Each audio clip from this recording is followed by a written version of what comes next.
Free में करेंगे और किसी गांव का जायजा भी लेंगे, इसका क्या कहना है? मैं समझता हूं कि योगी जी केवल दिखावा कर रहे हैं। जो इंतजाम उनको अभी भी करने चाहिए उससे पूरी तरह मरहूम है। विधायकों ने तो अपनी विधायक निधि दे दी, तमाम सामाजिक संगठनों ने सरकार की मदद की, अस्पतालों को पूरी तरह सुव्यवस्थित करने में अपना पूरा मदद किया। लेकिन मुख्यमंत्री जी बताएंगे कि सरकार से कितने रुपए उन अस्पतालों के सुदृढ़ीकरण के लिए या जो भी इक्विपमेंट हो या जरूरत की चीजें हो उसके लिए कितना धन उन्होंने जारी किया है। केवल दिखावा, लोगों के बीच में जाकर फोटो खिंचवा लेना, इसके अलावा मुख्यमंत्री जी को कोई अभी काम नहीं बचा है। वैक्सीनेशन जो सबसे अचूक मंत्र है, अब तक मात्र 4.25% ही उत्तर प्रदेश के लोगों को लग पाया है। 23 जनपदों में मात्र 18 से 45 वर्ष के लोगों को वैक्सीनेशन की व्यवस्था है, और बाकी जो बचे हुए लोग हैं अन्य जनपदों के, उनके लिए क्या व्यवस्था है उत्तर प्रदेश जानना चाहता है। सरकार केवल हेडिंग मैनेजमेंट और दिखावे में मशगूल है। आम आदमी से सरकार का कोई लेना देना नहीं। सर, आज देश के ताजा कोविड के मामले 2,60,000 के आसपास हैं और 4,000 के करीबन मौतें हैं। मैं समझता हूं कि मृत्यु दर जो तेजी के साथ बढ़ रहा है, अपने आप में एक चिंताजनक स्थिति है। गांवों में अभी भी आरटीपीसीआर की जांच नहीं हो रही।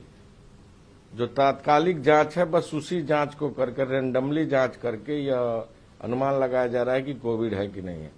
जब तक आरटीपीसीआर की जांचें नहीं होंगी, क्रॉस ट्रेसिंग की व्यवस्था नहीं होगी और ज्यादा से ज्यादा कैंपों लगाकर उस गांव के सुरक्षा हेतु बड़े पैमाने पर कार्यक्रम नहीं चलाया जाएगा, तब तक मैं समझता हूं कि इस लड़ाई से हम जीत नहीं सकते।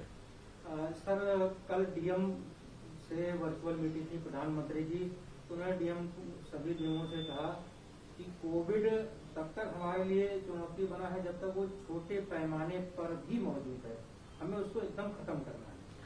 प्रधानमंत्री जी जब समय था तो चुनाव में व्यस्त थे। वैक्सीनेशन देश के लोगों को होना चाहिए तो दूसरे देशों में भेज दिया वैक्सीन। आज जो संसाधन जुटाने थे उसके बारे में कोई जवाब नहीं। पीएम केयर फंड के बारे में सरकार के पास कोई जवाब नहीं। तो केवल और केवल प्रधानमंत्री जी इवेंट मैनेजमेंट में लगे हुए हैं।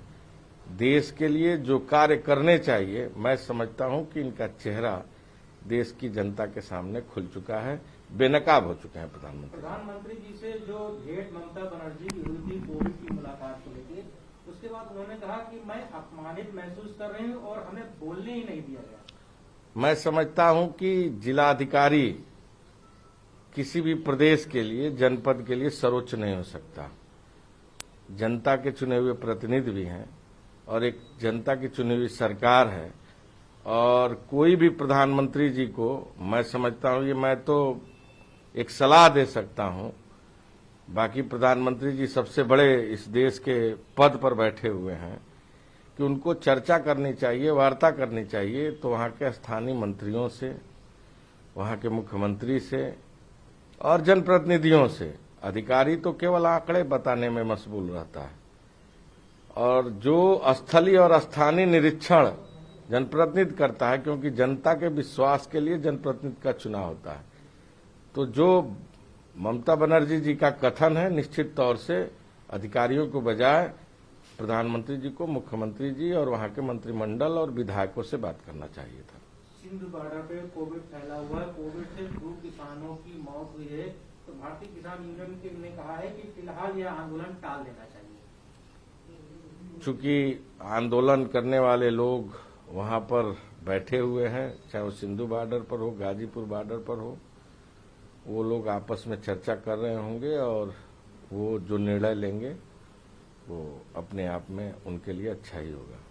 पश्चिम बंगाल में बीजेपी के अर्जुन सिंह को सीआईडी ने नोटिस भेजा है और 25 मई को कोलकाता में पेश होने के लिए कहा।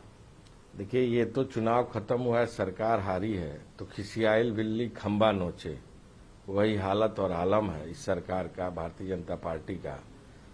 प्रधानमंत्री हारे हैं, गृह मंत्री हारे हैं, देश के सारे मंत्री हारे हैं, तो कुछ न कुछ तो ऐसे कार्यों के बारे में पहले से ही अनुमान था। अब ये हो रहा है तो कोई नई बात भारतीय जनता पार्टी के सरकार में देखने को नहीं मिल रही है। राजू हत्याकांड में तमिलनाडु के मुख्यमंत्री ए.के. स्टालिन ने 7 दोषियों की रिहाई की मांग की। राष्ट्रपति रामनाथ कोविंद को पत्र लिखा है। देखिए, कल उत्तर प्रदेश में मैं बाराबंकी जा रहा था, हमारे साथ पीएल पुनिया जी थे, नसमुद्दीन सिद्दीकी साहब थे, जो हमारे पूर्व विधायक हैं अमेठी के श्री राधेश्याम जी, वो जा रहे थे। जिस तरह सरकार ने दमनपूर्ण रवैया अपनाया, हम लोगों को रास्ते में रोक दिया गया। 100 बरस पुरानी मस्जिद जो वहां के खतौनी में पहले से दर्ज है, जिसका मुकदमा सम्मानित उच्च न्यायालय में चल रहा है।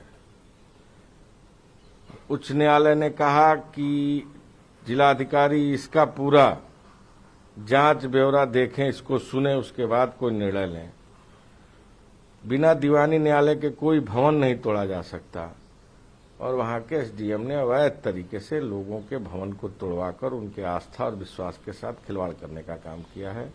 ऐसे में उस एसडीएम के खिलाफ गंभीर कार्रवाई होनी चाहिए, मुकदमा दर्ज होना चाहिए, और जो 100 वर्ष से स्थापित वहां मस्जिद थी उसका निर्माण भी होना चाहिए।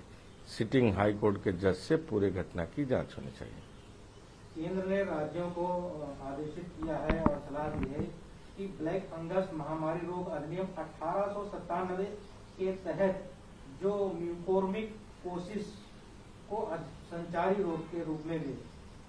मैं समझता हूं कि ये एक नया बीमारी देश के सामने आया है और इससे भी कुछ लोग प्रभावित हुए हैं। इसके रोकथाम और उपाय की प्रॉपर व्यवस्था विशेषज्ञों से बातचीत करके फौरन उठाया जाना चाहिए। सर, कोविड का जो एरोसॉल प्रमुख संचरण है वह करीबन 10 मीटर तक की चल सकता है, यात्रा कर सकता है।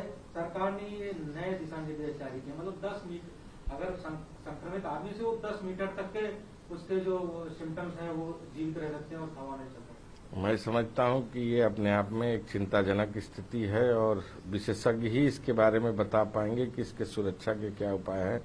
वैसे ज्यादा दूरी बनाकर रहना, मास्क पहनना और समय समय पर हाथों को धुलना, ये जो सबसे जरूरी कदम है, और खासकर गर्म पानी से लेकर तमाम जो गाइडलाइन जारी हुए हैं उसका पालन करना चाहिए। टूल किट मुद्दे पर कांग्रेस ने गूगल से कहा है कि जेपी नड्डा, स्मृति ईरानी और अन्य के जो ट्विटर हैंडल हैं उनको निलंबित करें, बंद करें। मैं समझता हूं कि जो भारतीय जनता पार्टी के बड़े नेताओं का कृत्य है, राष्ट्रीय अध्यक्ष जैसे सरीखे लोग इतनी छोटी और ओछी हरकत कर सकते हैं, यह देखकर अपने आप में एक चिंतनीय विषय है। मुकदमा दर्ज हुआ है, कार्रवाई होनी चाहिए।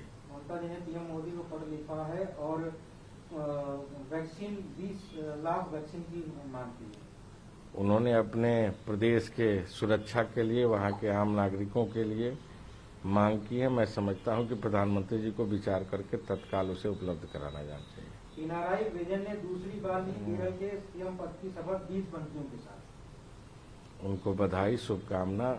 उम्मीद है कि केरल के विकास के लिए, केरल के विश्वास के लिए और केरल की जनता के लिए वो अच्छा कार्य करेंगे।